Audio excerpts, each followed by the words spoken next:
Welcome back. You're still watching SA Today. Let's focus a little bit on international issues now.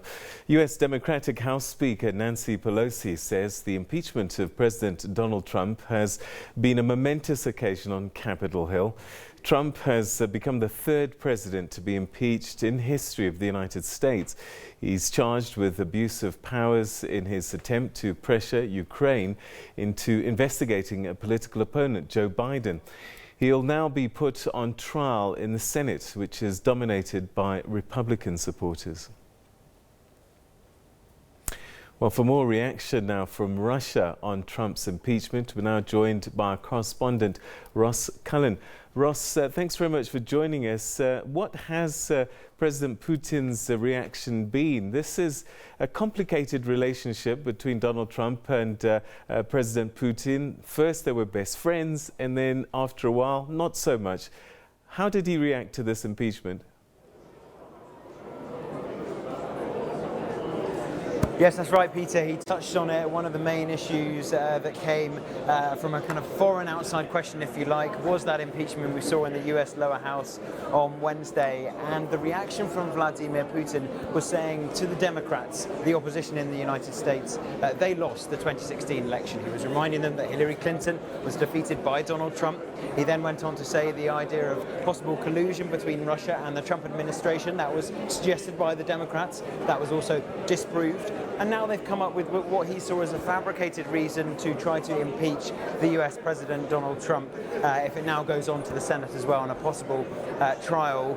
He didn't go on to the kind of the timeline of events, but he just looked at what happened on Wednesday, suggesting that it was a fabricated case and that Russia respects the office of the president and, as Mr. Putin sees it, a democratically elected president of the United States. What does that tell us about the relationship between the United States and Russia at this time, if anything at all?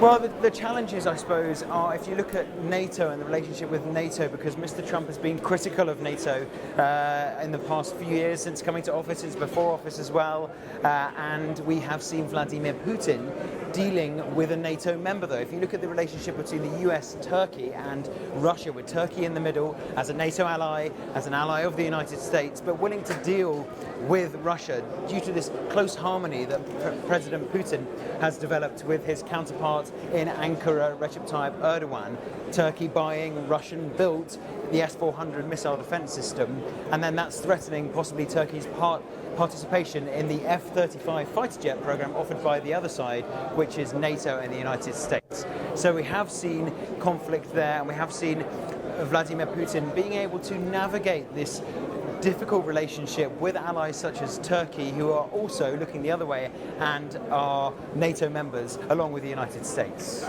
Well, President Putin certainly didn't call this media briefing to talk about Donald Trump. What else did he say to the media? Sorry, Peter, you just say that again? I was just saying that President Putin certainly didn't call this press conference to talk about Donald Trump. What did he speak about other than that?